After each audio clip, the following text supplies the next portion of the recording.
Genesis chapter 11. Now the whole world had one language and a common form of speech. And as people journeyed eastward, they found a plain in the land of Shinar and settled there. And they said to one another, "Come, let us make bricks and bake them thoroughly." So they used brick instead of stone and tar instead of mortar. "Come," they said, "let us build for ourselves a city with a tower that reaches to the heavens, that we may make a name for ourselves and not be scattered over the face of all the earth." Then the Lord came down to see the city and the tower that the sons of men were building. And the Lord said, "If they have begun to do this as one people speaking the same language, then nothing they devise will be beyond them. Come, let us go down and confuse their language, so that they will not understand one another's speech." So the Lord scattered them from there over the face of all the earth, and they stopped building the city. That is why it is called Babel, for there the Lord confused the language of the whole world, and from that place the Lord scattered them over the face of all the earth. This is the account of Shem. 2 years after the flood, when Shem was 100 years old, he became the father of Arphaxad.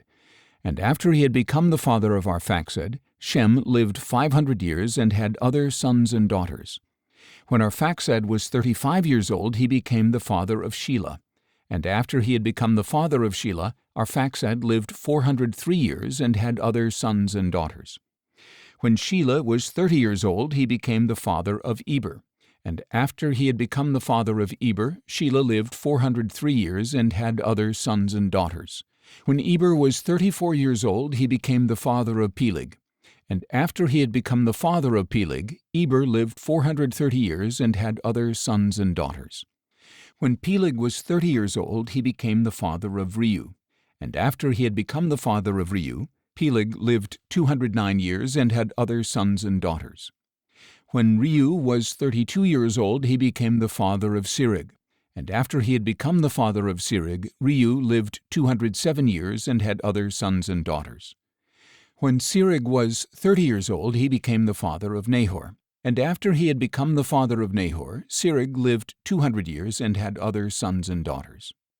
When Nahor was 29 years old, he became the father of Terah.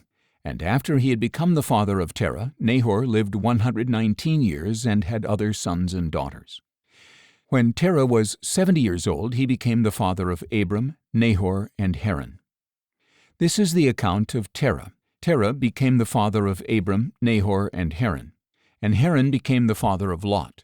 During his father Terah's lifetime, Haran died in his native land in Ur of the Chaldeans. And Abram and Nahor took wives for themselves. Abram's wife was named Sarai, and Nahor's wife was named Milcah. She was the daughter of Haran, who was the father of both Milcah and Iscah.